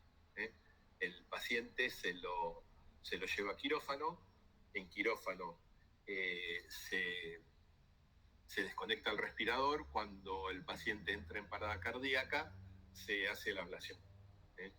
Hígado ya hizo algunos, corazón se hicieron en el país 2 hasta ahora, pero es algo que se está viniendo en Europa, sobre todo España es uno de los países referentes en la cantidad de donantes que tiene. Cada vez se está haciendo mucho más, cada vez se está haciendo mucho más, y con eso se están obteniendo mayor cantidad de donantes. Estos fueron los trasplantes que se hicieron, básicamente, para que tengan idea. Yo ahí les dije, pero estaba en números generales. En Argentina, Fundación e Italiano son los que mayor número de trasplante hacen. ICVA lleva 5, nosotros 3, pero no está contado el de ayer. Dentro de esta lista está Pulmón también, por eso por ahí ven que también Italiano después figura acá con 3, y Fundación también. Nosotros uno es un trasplante de pulmón, porque el programa de trasplante de pulmón se abrió el año pasado, y este fue el segundo que se hizo, el primero del año, pero si corazón es difícil conseguir, pulmón es mucho más. Pulmón es mucho más porque es un órgano que en general muchas veces no se lo protege bien, no se lo conserva bien en muchas unidades de cuidados críticos. Es un órgano que tiene mucho mayor rechazo, y con lo cual las condiciones para que machee con los receptores es más estricta que lo que es corazón, con lo cual conseguir pulmones hoy en día es más difícil todavía que corazón. Este es un videíto que no es nuestro, este es del Italiano, de todo un proceso de trasplante, desde la ablación, el traslado, porque lo hicieron en traslado por avión, y el implante, para que lo vean, porque está muy lindo, lo vamos a ir explicando.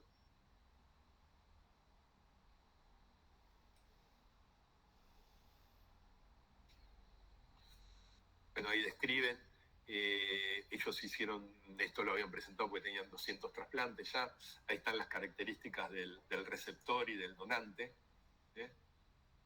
Ahí están haciendo la ablación. Ven, la ablación no solo se hace la esternotomía, sino que ven abajo, está abierto el abdomen, porque en general se saca hígado y riñones.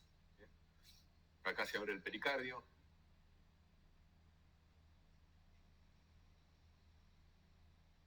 El corazón está latiendo ahí abajo, se lo ve muy bien al corazón que está latiendo. Se va disecando todas las estructuras. Acá obviamente al paciente no se lo conecta en circulación extracorpórea. Acá se hace el clampeo de la aorta y se le pasa una solución para protegerlo, para que se pare. Y ahí están haciendo lo que se llama la cardiectomía, están sacándolo. Se cortan las venas cavas, se cortan las venas pulmonares, la aorta y la pulmonar. Acá están viniendo en avión. Ya llevan 1 hora 34 desde que lo abrieron. Mientras tanto, en el italiano, este es el receptor, la cierra, ya está abierto, ahí se ve el corazón que tienen que trasplantar. Sí se lo prepara para la circulación extracorpórea. Acá en vez de poner una cánula sola, se ponen dos cánulas, una en la cava superior y otra en la cava inferior, que acá están puestas. Y acá está la cánula en la aorta. ¿Por qué? Porque se saca el corazón y se tiene que conectar a la cava inferior y a la cava superior, el nuevo corazón. Ahí se está haciendo la cardiectomía y se está sacando el corazón. El corazón, por más que no tiene irrigación, ven que todavía sigue latiendo en forma esporádica, todavía tiene algún latido. Pero bueno, al no tener circulación, esas células van a morir.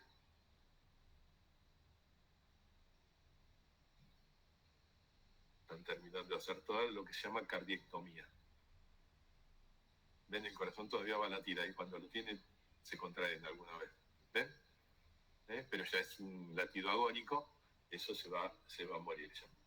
Y queda toda la cavidad, queda ahí la cava inferior, acá la cava superior, acá no lo vemos bien, la pulmonar y la aorta, y en el fondo la aurícula izquierda abierta. Y acá este es lo que se llama el banco. El corazón ya lo trajeron, este es el corazón que van a implantar, ahí están viendo, acá está abierta la aurícula izquierda. Uno chequea que esté todo bien, se toma alguna biopsia de todo el material, le hacen protección también, y ahí empieza la sutura. Se empieza por la aurícula izquierda, que es la cara posterior, sería, porque después eso no se va a ver más. Entonces se hace toda una sutura en running, todo continua.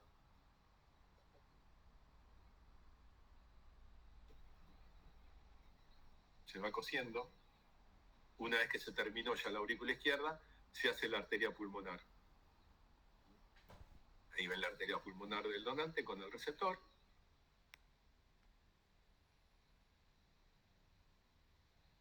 Desde el punto de vista técnico es mucho más fácil implantar un corazón que hacer un bypass.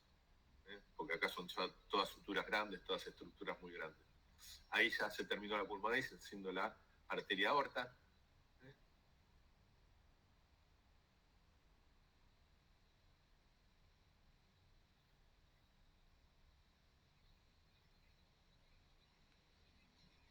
Ahí se sacó el clamp y ya empezó a latir, y todavía falta unir las cavas, la cava inferior y la cava superior.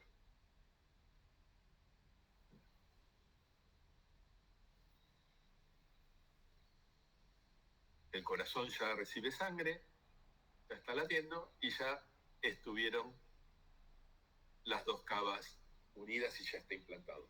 Y si vieron ahí aparecía, vamos a ver un cachitito. Acá aparece, dice tiempo de clampeo, 3 horas 10.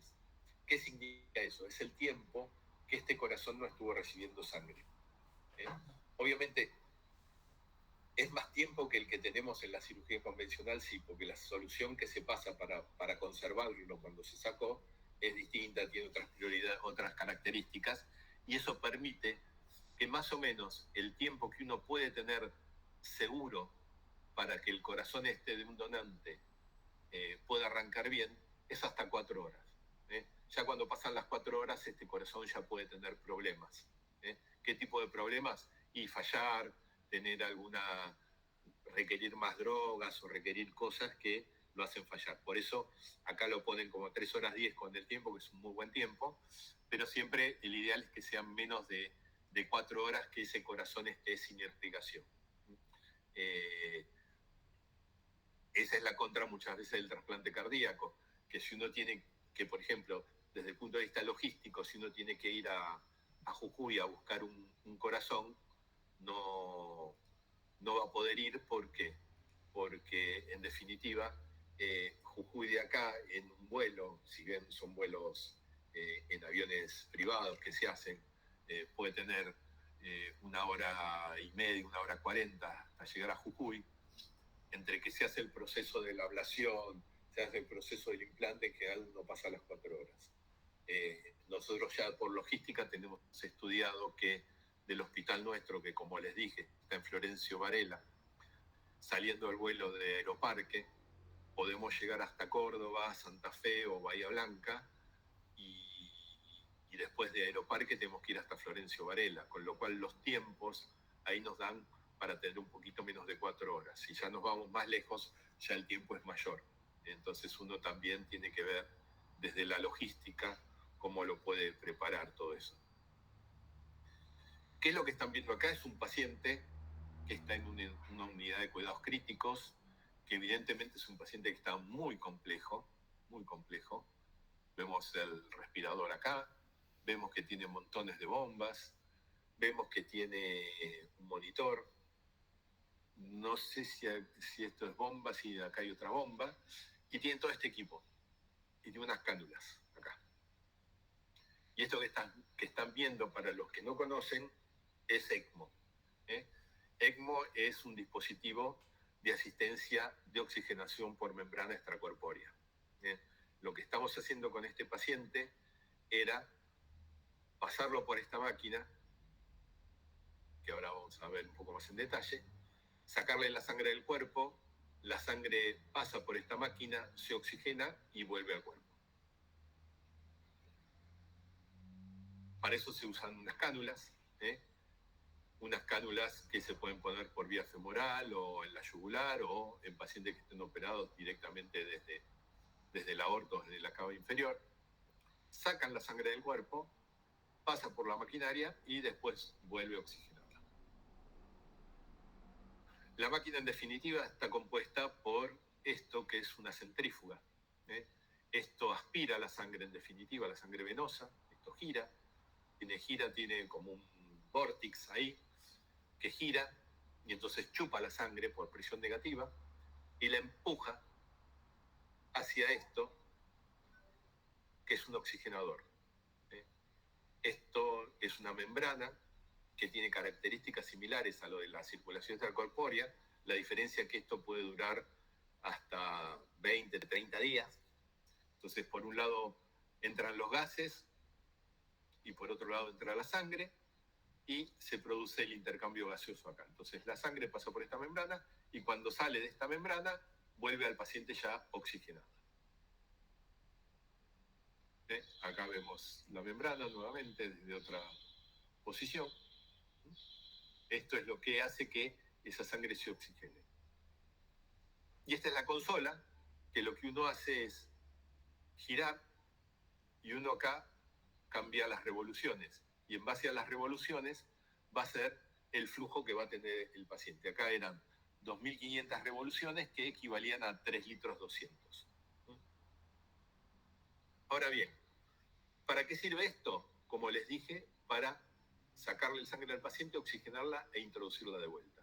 Y sirve para cuando no funciona bien el corazón, no funciona bien el pulmón o no funciona bien el corazón y el pulmón. Y esto se pone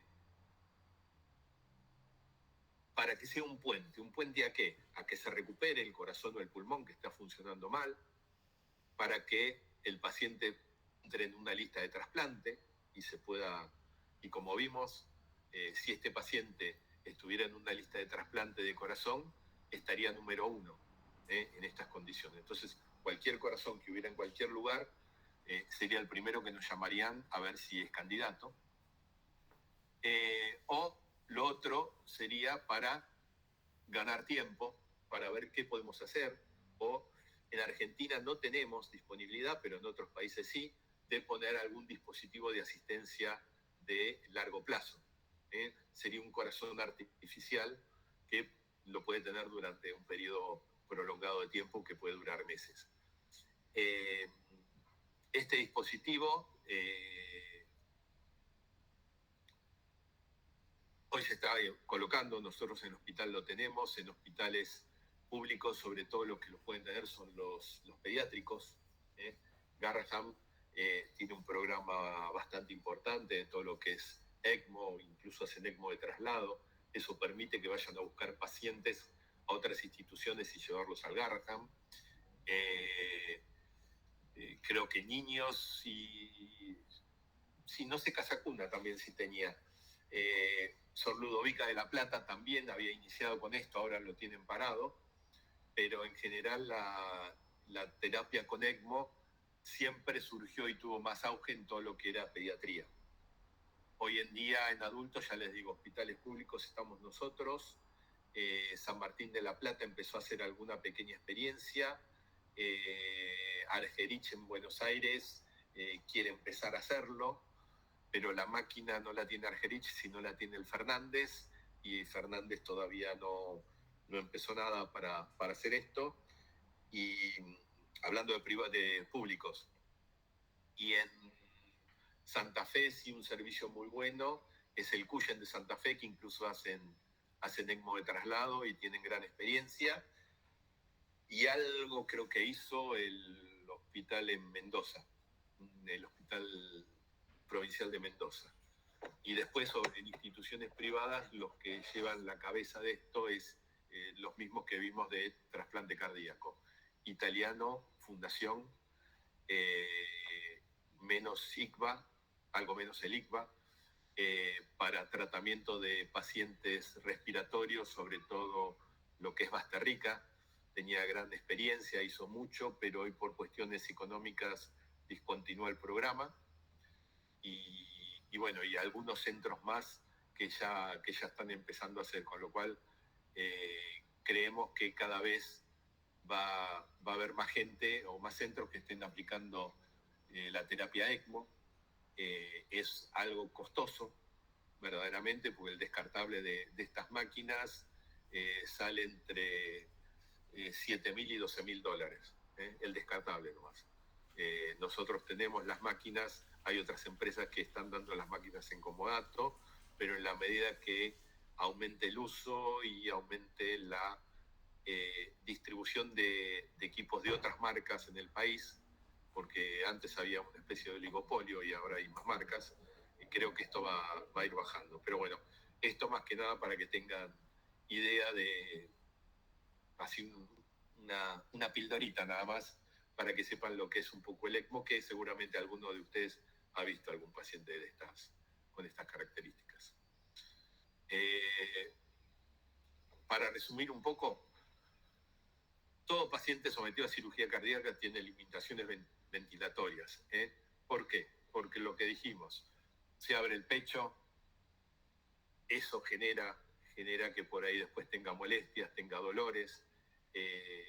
Depende, muchas veces, yo les dije, el frénico es un nervio que pasa por ahí cerca, muchas veces o por frío o por el electrobisturí o por alguna circunstancia lo podemos llegar a lastimar, y eso va a dificultar después la motilidad del diafragma. Todos los pacientes requieren cuidado respiratorio y requieren el cuidado de la esternotomía. Todo movimiento que lleven los brazos para atrás, para arriba, o que hagan esfuerzo con los brazos, va a hacer que el esternón, que está unido con el acero quirúrgico, se pueda mover, se pueda romper el hueso o se pueda romper el alambre. Con lo cual, eso es fundamental, cuidar todos esos movimientos. Así que bueno, muchas gracias a todos. Cualquier duda, cualquier cosa, ahí tienen el mail para contactar. Así que bueno, gracias. Y si hay preguntas o cosas que quieran comentar. Gracias, Norberto. Buen día. Mi nombre es Cintia Buen Franco. día. Tengo una pregunta para hacerle. Sí. Quizás lo dijo en la charla y se me habrá pasado. La decisión de la utilización de bomba de circulación extracorpórea, ¿la toman en base a qué o la utilizan en todas las cirugías? Está bien.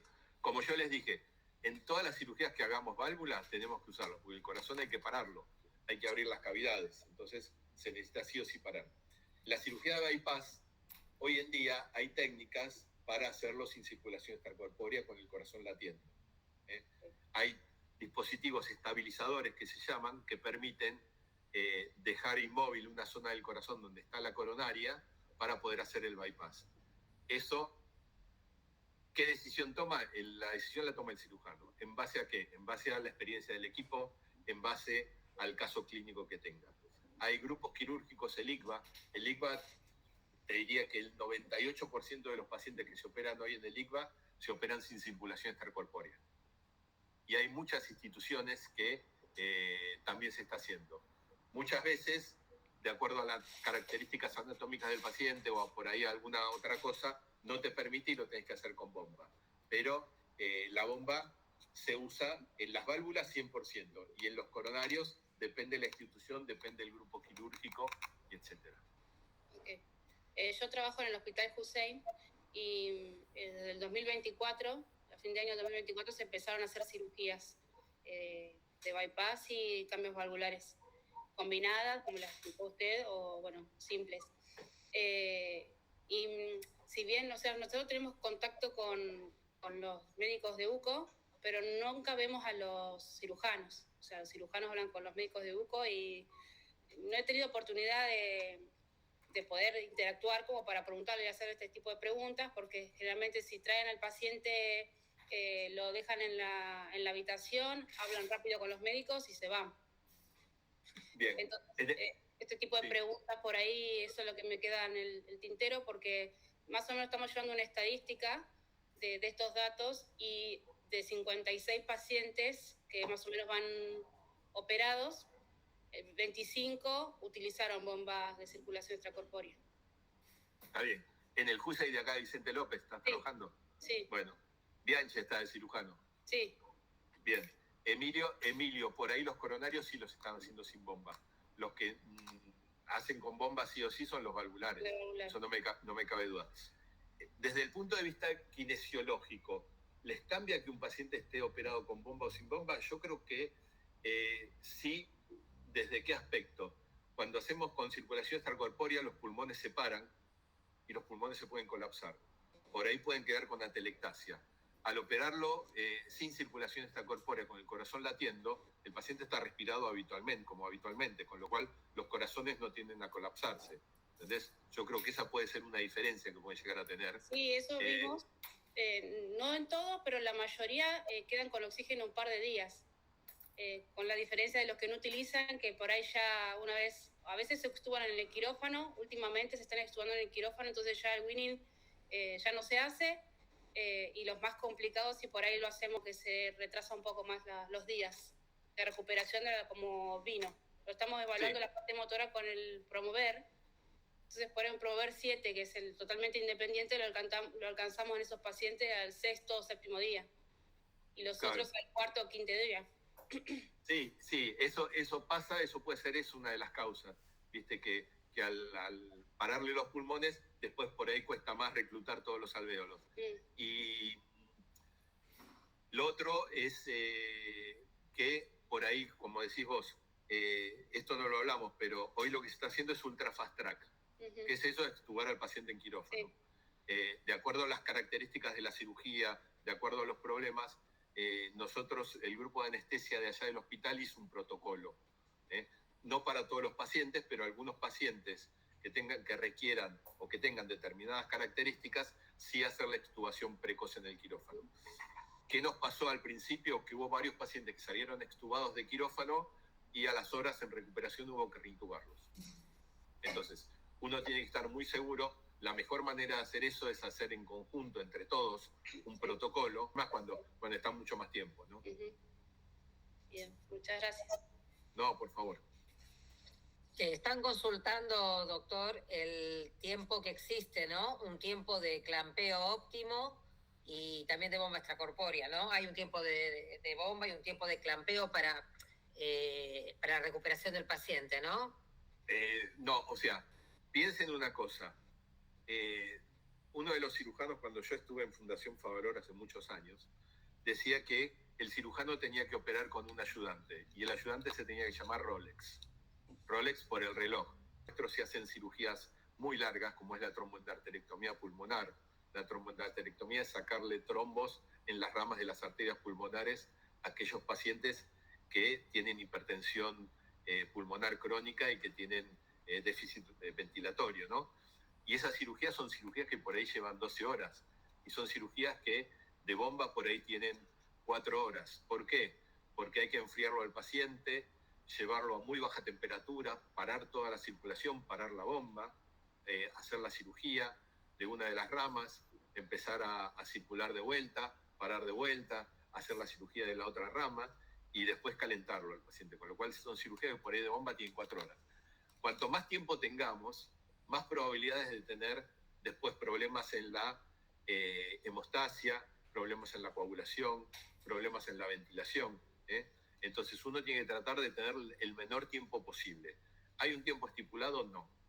Por eso, en algún momento, a principios de los 90, fue que empezó todo el auge de esto que hablábamos de la cirugía sin circulación extracorpórea para los bypass. ¿Dónde empezó sobre todo eso? En Brasil.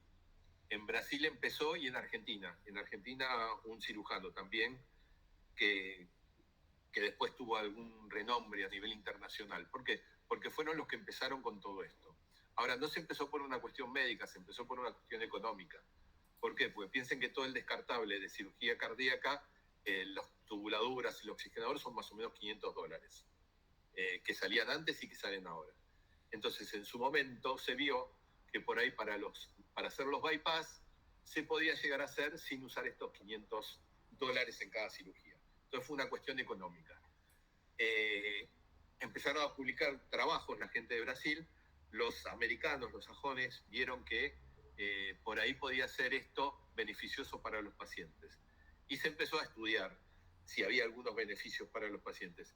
Un poco era esto, que les favorecía un poco que estuvieran menos tiempo ventilado, que por ahí podía disminuir el tema del sangrado, pero no mucho más que eso. Y ahí empezó toda la corriente para empezar a hacer cirugía sin circulación extracorpórea de bypass. Y hoy en día, ya les digo, hay lugares que hacen el 100%, hay lugares que, depende del caso, hay lugares que hacen algunos, pero yo creo que es una alternativa válida y buena. Y para usar la bomba se va a seguir usando hoy en lo que es válvulas, en lo que es trasplante, en lo que es tromboendarterectomía, en algún paciente, en lo que es aorta, y uno tiene que tratar de tener el menor tiempo posible. No hay tiempo protocolizado, desde el punto de vista, en la cirugía cardíaca yo siempre digo, depende mucho cómo llega el paciente de quirófano, eso más o menos es un 30%, las condiciones clínicas que llega el paciente de quirófano. Un 30% es lo que pasa en quirófano, un 30% es lo que pasa en la recuperación, y ustedes dicen ahí hay un 90%, y el otro 10% pasa por el anestesiólogo. El anestesiólogo en cirugía cardíaca es fundamental. Tiene que ser gente que esté formada no solo en anestesia, sino en cardiología, sino en parte respiratoria, o sea, tiene que tener muchas más competencias que alguien que se dedica a hacer nada más que vesículas o hernias. Entonces, el anestesiólogo que hace cirugía cardíaca, y cada vez son menos, tiene que tener muchas competencias en distintas disciplinas para que el paciente salga bien. Con lo cual, que el paciente salga bien después de una gran cirugía, como decíamos, una tromboendarterectomía, mucho mérito se lo lleva el anestesiólogo. Y de hecho, ese tipo de cirugía se hace con nada más un par de anestesiólogos que tenemos, con el resto no.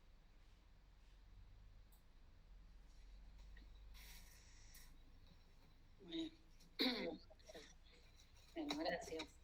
No, de nada. He contestada, más que claro. Sí.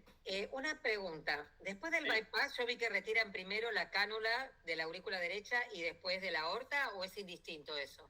No, siempre se sacan las cánulas venosas primero. Ajá. ¿Por qué? Porque por ahí si tenés algún problema, ya lo tenés canulado con la sangre que le retorna. ¿Entendés? La sangre se saca de las aurículas y retorna por la aorta. Si llegás a tener algún problema y sangrado o algo, se puede seguir devolviendo sangre por esa cánula. Siempre se sacan primero las venosas y después, por último, la arterial. Bien, gracias. Después otra pregunta. Las polleritas esas de poliéster que ustedes utilizan para unirlo sí. Las válvulas, ¿no? ¿Eso trae alguna alteración? ¿Ese poliéster se degrada o eso no crea ninguna dificultad? No, no. Por ser un material externo, no. No, está todo ya, todo probado, todo. Las prótesis que usamos también para la aorta son de Dacron, es todo un material ya probado, no, eso está todo. Porque vi que las biológicas también le ponen lo mismo, ¿no? Todas tienen, porque eso te favorece para suturarlo. Lo que no tienen son los homoinjertos. En los homoinjertos es todo tejido biológico. Entonces, uno tiene que dejar, cuando se saca el homoinjerto de las válvulas, se saca el anillo con músculo. ¿Para qué se saca ese reborde de músculo? Para que uno lo pueda agarrar en la cirugía. Okay. Pero el homoinjerto, ya les digo, en general lo usa más pediatría. Los adultos cada vez se usa menos, porque lo que se ve es que el homoinjerto con entre 3 y 5 años se calcifica, se degrada. Entonces, la verdad que te estás salvando al paciente de un problema ahora, pero lo estás sometiendo a un problema dentro de 5 años por ahí. Sí. Muy bien. Después cuando se mostró la cirugía de la aorta, ¿no? Que estaba súper dilatada esa aorta. ¿El problema es valvular? A veces pasa que las dilataciones de la aorta hacen que el anillo valvular se dilate y es donde los pacientes tienen determinadas características fenotípicas. En general son muy altos, tienen las extremidades muy largas, pueden tener el pectum excavatum. En general también pueden tener problemas de vista porque se les luxa el cristalino, muchas veces tienen escoliosis también. ¿Y por qué? Porque tienen un defecto del colágeno. Y los vasos sanguíneos, la aorta sobre todo, tiene mucho colágeno. Entonces tiene alterada muchas veces la válvula aórtica, que en vez de tener 3 partes tiene 2 partes, sería una válvula bicúspide que se llama, y se dilata la aorta. Entonces en ese tipo de pacientes ya vienen de fábrica, llamémoslo, con la enfermedad de la válvula y de la aorta. Otros pacientes, cuando dilatan la aorta, dilatan la válvula y ahí entonces uno tiene que cambiar la válvula, cambiar la aorta y se reimplantan los ostium de las coronarias. Las coronarias se reimplantan ahí. Eso es una cirugía grande que en vez de cambiar solo la válvula hay que cambiar todo, ¿no? Bueno, excelente. Muchas gracias, Doc. No, de nada. La verdad que increíble, todos los videos y todo como fuiste explicando paso por paso, es hermoso. Poder verlo y poder aparte nos sirve para entender todo lo que le pasa al paciente en ese rato que está en el quirófano y bueno, y después lo tratamos nosotros para rehabilitar. Y que muchas veces nosotros no nos damos cuenta, o sea, nosotros, el frío hoy ya casi no se pone hielo dentro del pericardio como vieron ahí. Pero claro, pero después nos dábamos cuenta que tenían parálisis diafragmáticas porque el hielo está en contacto con el frénico. Entonces, uno va viendo, o que el uso del electrobisturí en determinados lugares, te das cuenta que cuando estás quemando, por ahí se contrae el diafragma, entonces está cerca del frénico. Entonces, todas esas cosas uno con el tiempo fue aprendiendo que tiene que tener cuidado, porque eso después redunda en beneficio del paciente si no lo hace. Sí. Bueno, una pregunta más. ¿Puedo yo? Sí. Me interesó mucho lo que usted dijo de la parada cardíaca, ¿no? Que es algo que se está implementando en otros países, en Europa y acá no. Este paciente que tiene parada cardíaca, usted dice que tuvo muchos infartos, a este paciente se le hace la parada cardíaca, pero se utiliza otros órganos, obviamente. Mirá, en el país, ya les digo, de corazón hubo 2 que se usaron. Uno creo que, no sé si fue Tucumán, y el otro fue en Favaloro, que la ablación la hicieron en nuestro hospital. De Favaloro vinieron a buscar el corazón a nuestro hospital. El paciente ese que yo les estoy diciendo como a modo de ejemplo, que tuvo varias fallas cardíacas, que el cerebro pobre respira todo, pero no tiene muerte cerebral, pero es como si estuviera en un estado persistente de coma y que no va a mejorar. Que ese paciente antes era lo que se hablaba, lo desconectaron, se decía. Bueno, ahora se desconecta bajo determinadas circunstancias para aprovechar los órganos. ¿Qué órgano se aprovecha mucho más hoy en día? Es el hígado y los riñones. Ajá. Okay. El hígado y los riñones son más tolerantes a la isquemia. Piensen que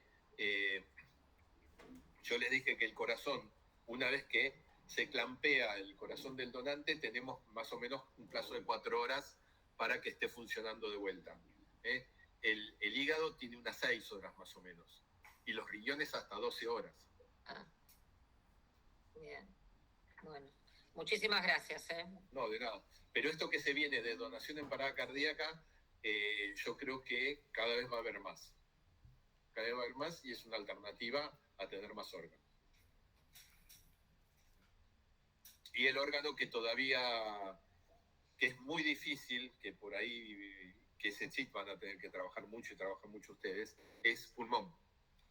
Trasplante de pulmón sigue habiendo muy poco, y son pocos los lugares que los están haciendo. Ya les digo, nosotros abrimos el programa el año pasado, se hizo uno el año pasado y se hizo uno en enero de este año, y después no hicimos ningún otro porque verdaderamente hay pacientes, sí, para recibir, pero no hay donantes.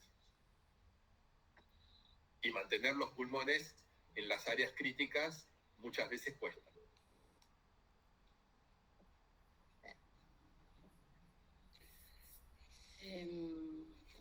Bien. ¿Alguien tiene algo más para preguntar? Si no, liberamos a Norberto que nos